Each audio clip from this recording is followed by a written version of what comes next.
የአውሮፓ ቻምፒየንስ ሊግ ጥሎ ማለፍ የመልስ ጨዋታዎች ትናንት ምሽት ሲደረጉ የሊግ ፌዝ ምርጡ ቡድን አንደኛ ሆኖ ያለፈው ሊቨርፑል ከውድድሩ ተሰናብቷል። ፓሪስ ሳን ጀርማን አንፊልድ ላይ 1-0 ነው መደበኛውን ጨዋታ ያሸነፈው። ኦስማን ዴምቤሌ በ12ኛው ደቂቃ ብቸኛውን ጎል አስቆጥሯል። በድምር ውጤት አንዳቻ ሆነው በመለያ ምት ፓሪስ 4-1 በሆነ ውጤት ረቷል።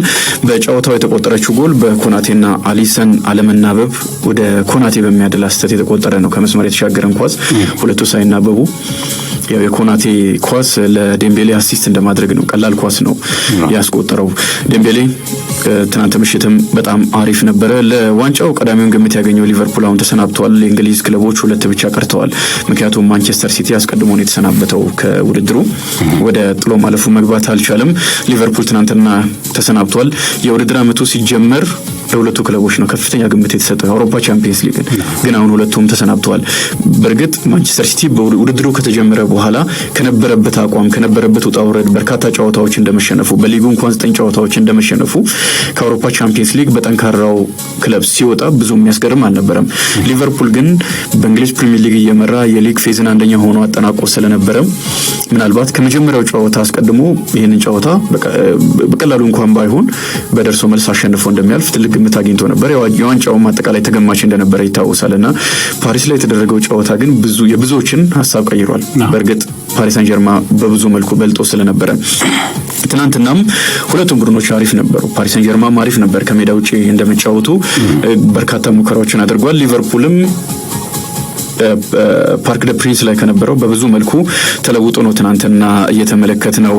ዳርዊን ኑኔዝ እና ከርቲስ ጆንስ መለያ ምት ተመልሶባቸዋል። ጣሊያናዊ ግብ ጠባቂ ጂጂ ዶናሩማ የጨዋታው ኮከብ ነበረ። ትናንትና የኮናቴና ሉዊስ ዲያዝን ኳስ በአስደናቂ ሁኔታ መልሷል። በጨዋታ ላይም ያው እነዛን ሁለት ኳሶች በመለያ ምት የመለሰውን ጨምሮ ማለት ነው። የአውሮፓ ዋንጫ ላይ ጣሊያን የወሰደችው የአውሮፓ ዋንጫ ላይ የቡካዮ ሳካን ፍጹም የመለያ ምት እንዴት እንደመለሰ ተመልክተናል። በጨዋታ ላይም በጣም የሚያስገርሙ ኳሶችን መልሷል። መለያ ምት ላይም በተመሳሳይና የጨዋታውም ኮከብ ተብሎ ተመርጧል።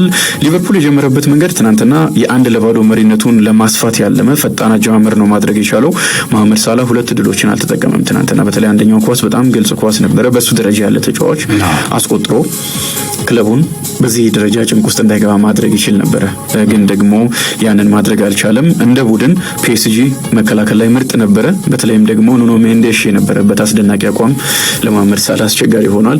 ጎልም ሳያስቆጥር ጎል የሆነ ኳስም ሳያቀብል ነው ሁለቱም ጨዋታዎች ላይ ያጠናቀቀውና ለፓሪስ ሳን ጀርማን ትልቅን ኮከብ ያቆሙበት ትልቅም ጨዋታ ነበረ። ሊቨርፑል ለሙከራ በፒኤስጂ የክብ ክልል ሲገኝ ትናንትና ለመልሶ ማጥቃት ሲጋለጥ ነበረ። ይሄንን በተደጋጋሚ ተመልክተናል።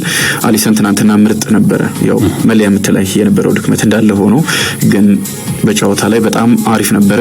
በተለይም ደግሞ ከባርኮላ እንደዚሁም ደግሞ ከዴምቤሌ የመለሳቸው ኳሶች በጣም ግሩም ኳሶች ነበሩ። ንቁ ነበረ። ቅልጥፍናው በጣም የሚያስደንቅ ነው። የምሽቱንም ጨዋታ እሱ የሚወቀስበት አይደለም በፍጹም በጣም አስደናቂ ስለነበረ ማለት ነው። ሉዊስ ኤንሪኬ ከጨዋታው በፊት አንፊልድ ላይ እናሸንፋለን ብለው ነበረ። ቃላቸውን ጠብቀዋል። ክለቡን በሚመጥን ደፋር አቀራረብ ነው ትናንትና እያጠቁ የተጫወቱት። በእርግጥ የመጀመሪያው ጨዋታ ላይ ስለተሸነፈ 1-0 የመልሱ ጨዋታ አንፊልድ ላይ ከሊቨርፑል ጋር የሚደረግ ስለነበረ በበዛ ጥንቃቄ ወይም በጥንቃቄ የሚጫወት እድል ነበራቸው። ግን ደግሞ ትናንትና በደንብ ደፋር ቡድን ሆኖ ተመልክተናልና ጥሩ አቅም ያለው ስብስብ፣ ጥሩ አሰልጣኝ፣ በጣም ግሩም አሰልጣኝ ናቸው ሉዊስ ኤንሪኬ እና ያንን በትልቅ ቡድን በትልቅ ሜዳ አስጨናቂ ሜዳ ላይም ፓሪስ ሳን ጀርማን በስነ ልቦና ደረጃ እንደ ቡድን የደረሰበትንም ማሳየት ችሏል። በልዕለ ኮከቦች የተገነባው ቡድን ፈርሷል። አሁን እንደ ቡድን ግን አስፈሪ የሆነ ፓሪስ ሳን ጀርማን የተመለከትነው ሊዮኔል ሜሲ፣ ኪሊያን ምባፔ፣ ኔይማር ከዚህ ቡድን ውስጥ ወጥተዋል። እነዚህ ተጫዋቾች እያሉ እንደ ቡድን ምንም ደካማ ቢሆን እነዚህ ተጫዋቾች ግን ልዩነትን መፍጠር ይችላሉ። ሊዮኔል ሜሲ ከምንም ነገር ጎሎችን ማስቆጠር ጎል የሆነ ኳስ ማቀበል የሚችል ነው። ኔይማር ነው በጣም አስደናቂ ተጫዋች ነው። ኪሊያን ምባፔ ፍጥነቱ፣ ክህሎቱ፣ ሁሉ ነገሩ በጣም አስፈሪ ተጫዋች ነውና እነዚህ ተጫዋቾች ባሉበት እንደ ቡድን እንኳን ጥሩ ባይሆን ያሸንፋል። ያሁኑ ግን ኮከቦች አሉ። በነ ኔይማር፣ ሊዮኔል ሜሲ እና ኪሊያን ምባፔ ደረጃ ባይሆኑም ግን አሪፍ ኮከቦች ያሉበት ስብስብ ነው። እንደ ቡድን ግን በጣም የተዋሃደ ነው። ከግብ ጠባቂ ጀምሮ እስከ አጥቂ ድረስ የሚናበቡበት መንገድ፣ ተከላካዮቹ ያላቸው ደረጃ ፓቾን የመሰለ በጣም ግሩም ወጣት ተከላካይ አግኝተዋል። 23 ዓመቱ ነው ገና ኑኖ ሜንዴሽ የሚከላከልበት የሚያጥቃበት ማርኪኒዮስን የመሰለ ደግሞ ልምድ ያለው ጠንካራ ተከላካይ ለረጅም ጊዜ በዛው ቡድን ውስጥ የተጫወተ ተከላካይ ያላቸው አሽራፍ ሀኪሚ ሌላኛው ኮከብ ነው። እነዚህ አራት ተከላካዮች አሉት። መሀል ላይ ቪቲኒያ፣ ጆao neves እንዴት የሚያምሩ ተጫዋቾች ናቸው። በተለይ ቪቲኒያ ትናንትና ያሳየው አቋም የመጀመሪያውም ጨዋታ ላይ በጣም ሳደንቀው ነበረ። መረጋጋቱ፣ ጨዋታን የሚቆጣጠርበት መንገድ በጣም የሚገርም ነው። በጫና ውስጥ የሚጫወትበት አቅም በጣም ግሩም ነውና ይህ ቡድን ከኮከቦቹ ከነዛ ሌላ ኮከቦች ወጥቶ አሁን እንደ ዴምቤሌ ያሉ ኮከቦች አሉ። አሁንም ጎሎችን እያስቆጠረ ነው። ኳራስኬሊያን ናፖሊ በጥሬ ዝውውር መስኮት ማዘዋወሩ ትክክለኛ ዝውውር መሆኑን አሳይቷል። ተባባቂ ወንበር ላይ ደግሞ እነ ዱዌን የመሳሰሉ ሌሎች ኮከቦች ወጣቶች የቀጣይ ጊዜ ኮከቦችም አሉ። ባርኮላም ትናንትና ምርጥ ነበረ። አማካዩም አጥቂውም ግብ ጠባቂው ዶናሩማ የጨዋታው ኮከብ ነበረ። እንደ ቡድን በጣም ምርጥ ነበረ። ኮከቦችም አሉት፣ ወጣቶችም አሉት፣ አንጋፋዎችንም ቀላቅሎ የያዘ በጣም አሪፍ ቡድን ሆኖ ተመልክተናል።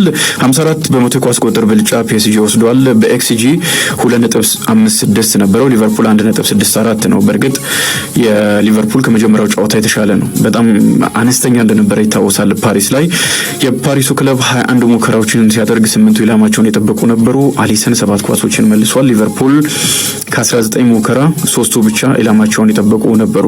በጨዋታው ላይ ከመጀመሪያው ጨዋታ በብዙ እጥፍ 45 ጊዜ ሊቨርፑሎች በተጋጣሚ ሳጥን ኳስ ነክተዋል። ግን የፒኤስጂ ተጫዋቾች ትናንትና በጣም የሚገርም ነበረ። ያንን በሚገባ አሳይተዋል።